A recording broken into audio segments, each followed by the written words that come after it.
শুয়ের মাথাগুলি ভেঙ্গে ভেঙ্গে 11টা মাথা ভেঙ্গে তারপরে চুল দিয়ে গিট দিয়া চিরুনির মধ্যে আটকাইয়া একটা কূপের মধ্যে পাথরের নিচে মাটির পানির নিচে এই পাথরের নিচে রেখে দেওয়া হয়েছে। সূরাতুল ফালাক এবং সূরাতুন নাসের যে 11টা আয়াত আছে, এই 11টা আয়াত পড়ে এক একটা আয়াত পড়ে ফুৎকার দেয়, আর এইভাবে 11টা আয়াত পড়ার সাথে সাথে 11টা গিট আল্লাহর রহমতে খুলে যায়। হযরত আব্দুল্লাহ ইবনে আব্বাস রাদিয়াল্লাহু তাআলা আনহুমা থেকে বর্ণিত, উনার সূত্রে বর্ণিত যেই হাদিসটি তাবরানী শরীফের মধ্যে আছে, আল্লাহ নবী সাল্লাল্লাহু আলাইহি ওয়াসাল্লাম তিনি অসুস্থ ছিলেন। এমন মুহূর্তে হঠাৎ করে একদিন আল্লাহ নবী আয়েশাকে বলেন, ও আয়েশা, আমি আমার মালিক আল্লাহর কাছে যে জিনিসটা জানতে চেয়েছিলাম, আমার মালিক তিনি আমাকে সেই জিনিসটা জানাইয়া দিয়েছেন। ও আয়েশা, আজকে রাত্রে আমাকে স্বপ্নের মাধ্যমে আল্লাহ তাআলা 2 জন ফেরেশতার মাধ্যমে তিনি আমাকে এই বিষয়টা জানাইয়া দিয়েছেন। ও আয়েশা, রাতের বেলা 2 জন ফেরেশতা আমি নবীর কাছে আসে, আমার মাথার কাছে একজন ফেরেশতা দাঁড়ায়, আর একজন ফেরেশতা আমার পায়ের কাছে দাঁড়ায়। 2 জন ফেরেশতা এসে আল্লাহ নবীর 2 পাশে 2 জন দাঁড়ায়। মাথা মুবারকের পাশে যেই ফেরেশতা দাঁড়ায়, 1 নম্বরের ফেরেশতা, 2 নম্বরের ফেরেশতা হলো পা মুবারকের কাছে যিনি দাঁড়াইছে। প্রথম ফেরেশতা 2 ফেরেশতাকে প্রশ্ন করে, ও ভাই, ওই যে ভদ্রলোকটি খাটের মধ্যে শায়িত আছেন, শুয়ে আছেন, এই ব্যক্তিটার কি হয়েছে? এবার 2 ফেরেশতা প্রথম ফেরেশতার উত্তরে বলে, ও ভাই, এই যে ভদ্রলোকটি শুয়ে আছে, এই ভদ্রলোকটিকে জাদু করা হয়েছে। কি করা হয়েছে? জাদু করা হয়েছে। এবার প্রথম ফেরেশতা আবার প্রশ্ন করে, ও ভাই, কে জাদু করেছে এই ভদ্রলোকটাকে? 2 ফেরেশতা আবার উত্তর দেয়, এই যে ভদ্রলোকটা শায়িত আছেন, এই ভদ্রলোকটাকে জাদু করেছে লাবিদ ইবনুল আসম। নামটা কি? লাবিদ ইবনুল আসম। ওই ব্যক্তিটা ইহুদি ছিল, আবার কোন বর্ণনায় এসেছে সেই মুনাফিক ছিল। ওই ইহুদি মুনাফিক আল্লাহর নবীকে জাদু করে। এবার প্রথম ফেরেশতা 2 ফেরেশতাকে আবার প্রশ্ন করে, ও ভাই, এই যে ভদ্রলোকটাকে যে জাদু করা হয়েছে, কেমনে জাদু করেছে, পদ্ধতিটা কি?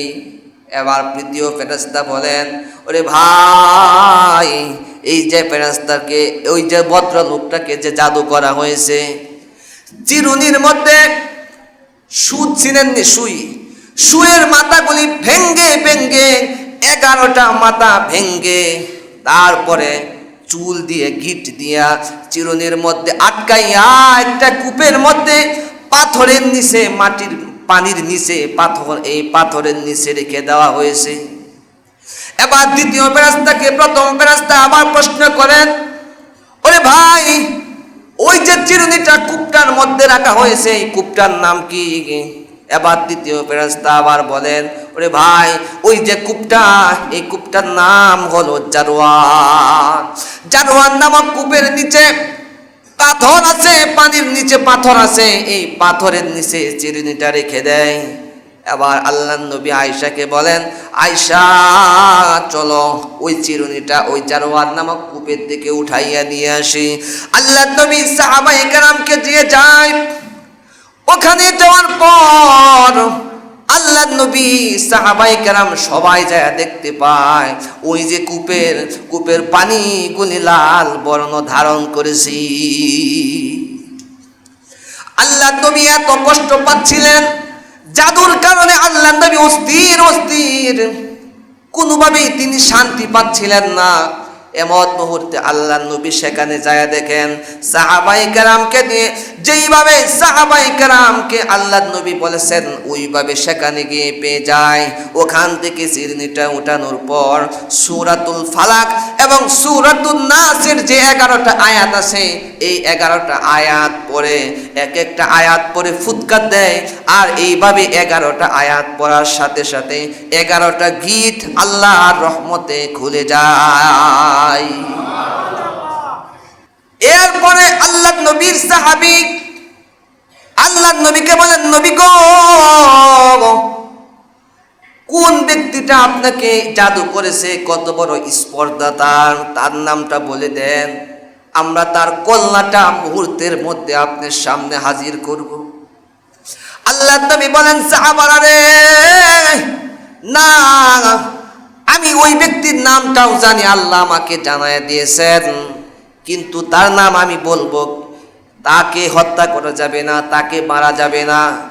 এমনকি সাহাবারা তাকে পর্যন্ত জিজ্ঞাসা করবা না, বলবা না, কারণ সে যদি এর পরবর্তীতে আমার সামনে পড়ে তাহলে সে কষ্ট পাবে, এজন্য তাকে বলাও যাবে না এই কথা। দয়ার নবী, মায়ার নবী কাকে বলে? আপনাকে আমাকে যদি জাদু করতো কোনো ব্যক্তি আজ জানতাম তাহলে অবস্থাটা কি করতাম। এই জন্য ভাই আল্লাহ নবীর থেকে নমনীয়তা শিখতে হবে। ভাইরারে আমার, এইভাবে পৃথিবীর মধ্যে আল্লাহ নবীকে যে জাদু করা হয়েছিল, এই জাদু টুনা এই সূরাতুল ফালাক এবং সূরাতুন নাসের মাধ্যমে সেটা সমাধান করা হয়েছে। আর পৃথিবীর মধ্যে দুইভাবে তাফসীরের কিতাবের মধ্যে লিখেন, তাফসীরে নূরুল কোরআনের মধ্যে লিখেন, দুইভাবে পৃথিবীর মধ্যে জাদু টুনা এসেছে। কয়ভাবে? কোরআনের মধ্যে আল্লাহ তাআলা সূরাতুল বাকারার 102 নম্বর আয়াতের মধ্যে আল্লাহ পাক বলেন, ওয়াত্তাবাউ মা তাতলুশ শায়াতিনু আলা মুলকি সুলাইমান ওয়ামা কাফারা সুলাইমান ওয়ালাকিন্নাশ শায়াতিনা কাফারু ইউআল্লিমুনান নাসাস সিহর ওয়ামা উনজিলা আলাল মালাকাইনি বিবাবিলা হারুতা ওয়া মারুত ওয়ামা ইউআল্লিমানি মিন আহাদিন হাত্তা ইয়াকুলা ইন্নামা নাহনু ফিতনাতুন ফালা তাকফুর। লম্বা আয়াত। এই আয়াতের মধ্যে আল্লাহ বলেন, ও হাবিব,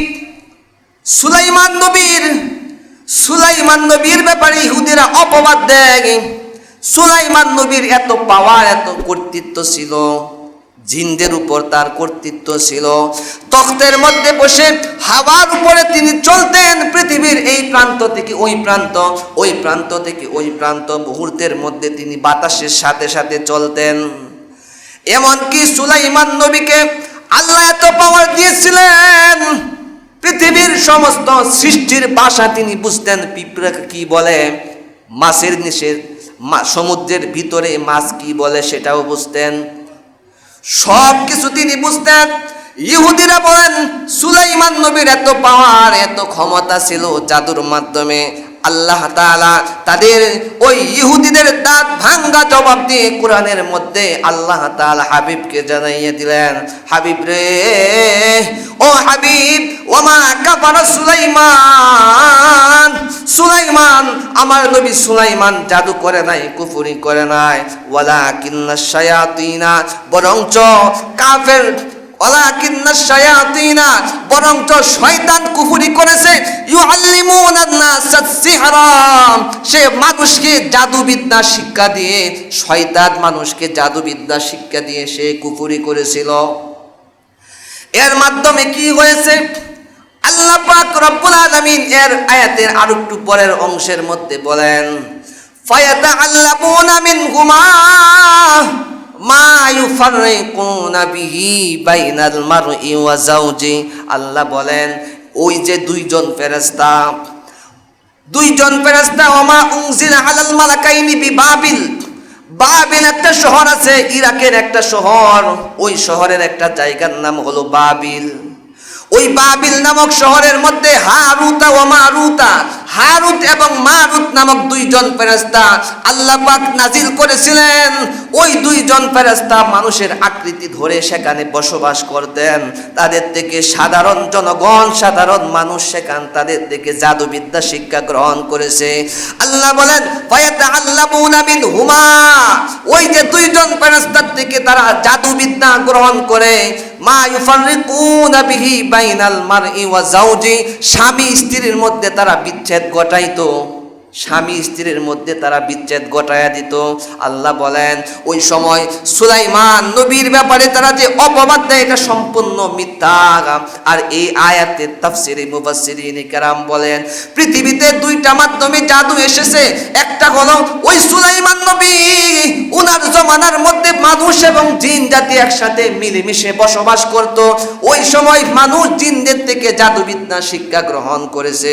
দ্বিতীয় নাম্বার হলো ওই যে দুইজন ফেরেশতা, ওই দুইজন ফেরেশতা পৃথিবীর মধ্যে যখন বসবাস করে তাদের থেকে মানুষ জাদুবিদ্যা গ্রহণ করেছে। এজন্য ভাই আমরা প্রতিদিন যখন এই সূরাগুলি পাঠ করব, সূরাগুলি তেলাওয়াত করব, আল্লাহ পাক এর বদৌলতে আমাদের সব এই সমস্ত জাদুটোনা, সমস্ত অনিষ্ট থেকে তিনি আমাদেরকে হেফাজত করবেন। ঠিক কিনা বলেন ভাইরা? আমার এবার আসেন এই সূরার তরজমা এবং তাফসীরটা হালকা জেনে নেই। আল্লাহ পাক বলেন কুল আউযু বিরাব্বিল ফালাক মিন শাররি মা খালাক। আল্লাহ বলেন হাবিব কুল, আপনি বলুন আউযু বিরাব্বিল ফালাক, আমি ওই প্রভাতের মালিক, প্রভাতের রবের কাছে আমি আশ্রয় চাচ্ছি। ফালাক শব্দের অর্থ অভিধান করলে পাওয়া যায়, ফালাক শব্দের অর্থ হলো বিদীর্ণ করা। কি করা? বিদীর্ণ করা। অর্থাৎ রাতের অন্ধকারকে বিদীর্ণ করে যেই মালিক, সকাল করে ওই মালিকের কাছে কি চাওয়া? আশ্রয় চাওয়া। আল্লাহ বলেন হাবিব আপনি বলুন আউযু বিরাব্বিল ফালাক, ওই মালিক যেই মালিক সকাল করে, প্রভাতের প্রভু, প্রভাতের মালিক, ওই মালিকের কাছে আমি আশ্রয় চাচ্ছি। সকালের হাওয়া কত সুন্দর, ঠিক কিনা? এই জন্য বলা হয়েছে সুবহ কি হাওয়া বেমার কি দাওয়া, সকালের বাতাস হলো সমস্ত রোগের ওষুধ। সকালের বাতাস কি? কথা বুঝেন? সকালের হাওয়া হলো সমস্ত রোগের ওষুধ। কিন্তু দুঃখের বিষয় হলো সকালবেলা আমরা সবাই ঘুমাই, ফজরের নামাজ পর্যন্ত পড়ি না। আসেনি এমন মানুষ? নাই, আপনাদের এলাকায় নাই। ফজরের নামাজ পর্যন্ত পড়ে না, অথচ বিভিন্ন রোগ বালাই, বিভিন্ন যন্ত্রণার মধ্যে আক্রান্ত হয়। যেখানে আল্লাহ শিফা রেখেছেন সেখানে আসবে না, ঘুমায়া থাকবে। এত বড় নাফরমান আমরা, আল্লাহ তাআলার নিয়ামত ভোগ করে আল্লাহকে চিনি না, আল্লাহ তাআলার কাছে আশ্রয় প্রার্থনা করি না। সকালের যে হাওয়া কত রোগের জন্য দাওয়া, শিফা। ভাইয়ারে আমার, পৃথিবীর সর্বনিকৃষ্ট প্রাণী কুত্তা পর্যন্ত সকালবেলা আল্লাহর কাছে বলে মালিক। ওই সমস্ত বেঈমান নাফরমান যারা ফজরের নামাজ পড়ে না, ফজরের সময় ঘুমাইয়া থাকে, ওই শুয়োরগুলির চেহারা দেখাইয়া আমার তুমি সকাল করো না। নাউজুবিল্লাহ। কুত্তা পর্যন্ত বলে আল্লাহ ওই সমস্ত নিকৃষ্ট সর্বশ্রেষ্ঠ জাতি বানাইছো, এদের মতো নিকৃষ্ট মানুষের চেহারা দেখাইয়া আমার সকাল করো না, তুমি সকাল করবা একজন নামাজির চেহারা দেখাইয়া। ভাইয়ারে আমার, সময় সংক্ষিপ্ত। আল্লাহ বলেন এরপরে মিন শাররি মা খালাক, মালিক আল্লাহ তাআলা তিনি শিখাইতেছেন হাবিব আপনি দোয়া করেন ওই সমস্ত সকল ধরনের সৃষ্টির অনিষ্ট থেকে আমি আল্লাহ তোমার কাছে পানাহ চাইতেছি। আর একটা বিষয় হলো কুল আউযু শব্দটা প্রত্যেকটা আয়াতের শুরুতে লাগাইতে হবে, লাগাইলেই অর্থ মিলে যাবে। আল্লাহ বলেন মিন শাররি মা খালাক, হাবিব আপনি বলুন সমস্ত সৃষ্টির অনিষ্ট থেকে আমি আল্লাহ আপনার কাছে পানাহ চাইতেছি। এখানে তাফসীর ইবনে কাসির আল্লামা ইবনে কাসির রাহমাতুল্লাহি আলাইহি এই আয়াতের ব্যাখ্যায় বলেন, সকল সৃষ্টি বলতে জিন্নাত এবং মানুষের মধ্যে যে খারাপ আছে, শয়তান, ইবলিস, শয়তানের অনিষ্ট, এমনই ভাবে বিভিন্ন ধরনের ভয়ঙ্কর সৃষ্টি আছে, সাপ, কীট, পতঙ্গ ইত্যাদি আছে, যে সমস্ত কিছুর অনিষ্ট থেকে এই আয়াতের মাধ্যমে তুমি পানা চাও। তৃতীয় নম্বর আয়াতে বলেন, ওয়ামিন শাররি গাসিকিন ইযা ওয়াকাব, ও মালিক আমি তোমার কাছে আশ্রয় চাইতেছি রাতের, ওই রাতের ইদা ওয়াকাবা, যখন অন্ধকারাচ্ছন্ন হয়।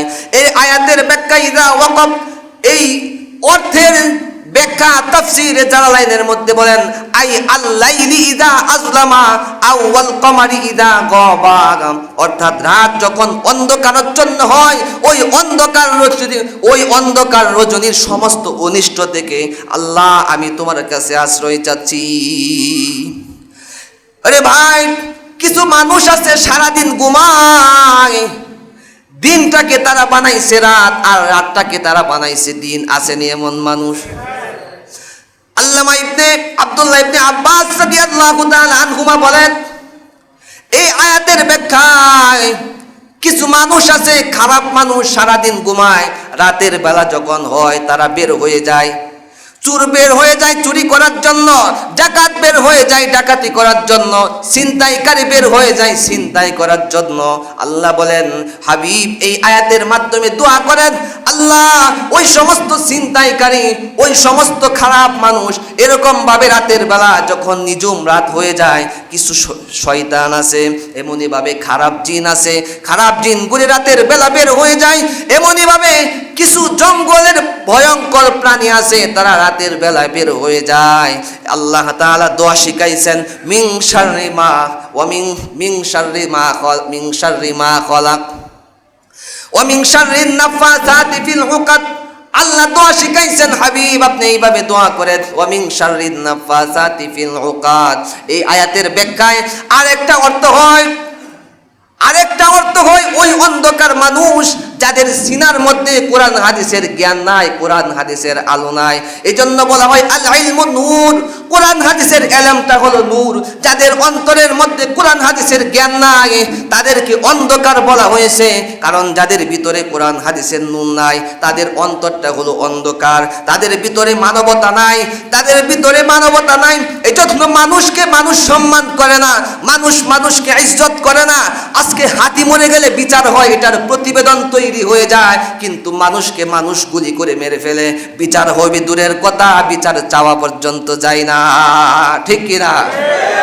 আল্লাহ বলেন, ওই সমস্ত ভয়ঙ্কর অন্ধকার জগতের মানুষ থেকে তোমরা আমি আল্লাহর কাছে পানাহ চাও।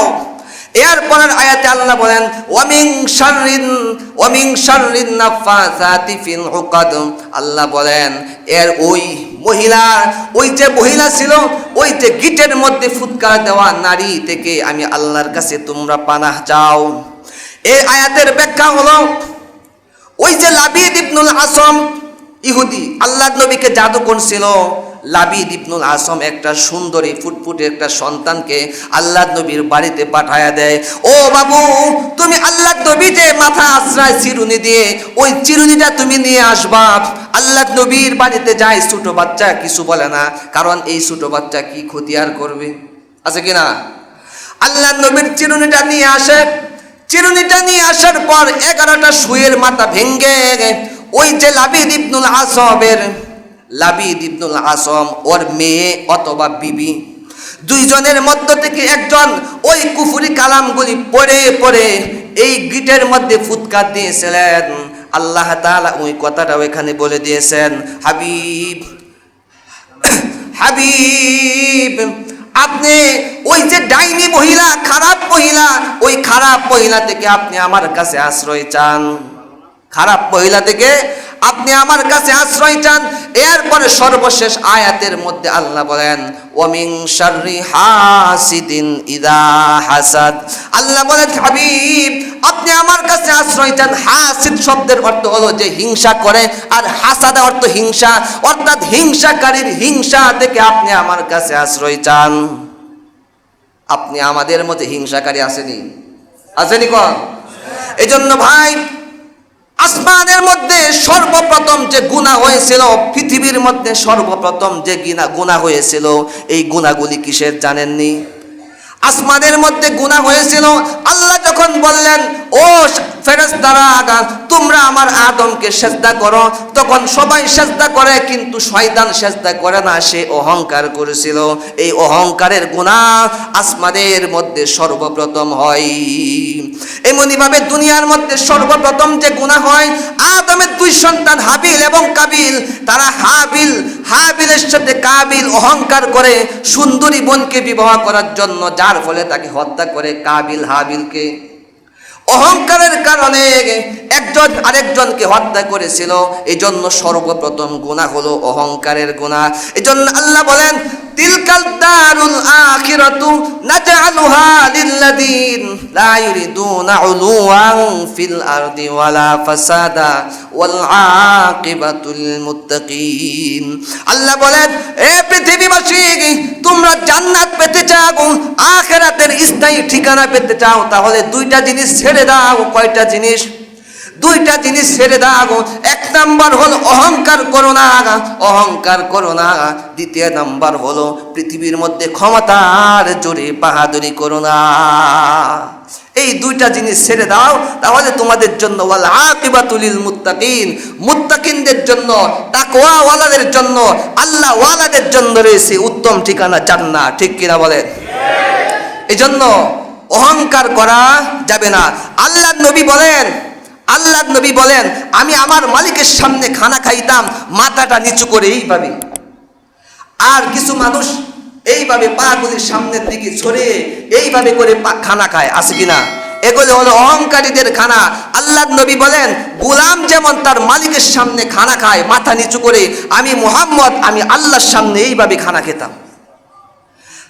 আল্লাহর নবী অন্য এক হাদিসের মধ্যে বলেন, কোন মানুষ যখন আমার সাথে কথা বলার জন্য আসতো, আমি যদি বাম দিকে তাকাইয়া থাকতাম, ডান দিকে কোনো মানুষ ডাক দিছে, তাহলে আমি বাম দিক থেকে ঘুরে ওই ব্যক্তির দিকে, সে যত গরিবই হোক, যত নিম্নমানের মানুষই হোক, তার দিকে তাকাইতাম। যতক্ষণ সে কথা বলতো ততক্ষণ আমি তার দিকে তাকাইয়া থাকতাম। এটাকে বলা হয় তাওয়াজু। এটাকে কি বলা হয়? তাওয়াজু। আল্লাহর নবী বলেন, মান তাওয়াজা লিল্লাহ রাফাআহুল্লাহ। ও মানুষ, তুমি অহংকার ছেড়ে দাও, মানুষকে সম্মান করো, ইজ্জত করো, কদর করো, আল্লাহ তোমার উপরে উঠায় দিবেন। ঠিক কিনা বলেন? আল্লাহ তাআলা আমাদের সবাইকে হিংসা মুক্ত জিন্দেগি দান করুক, ফাসাদ মুক্ত জিন্দেগি দান করুক, এবং এই সূরাগুলি প্রতিদিন নিয়মিত পাঠ করার বেশি বেশি তৌফিক দান করুক। সকলে বলে আমিন।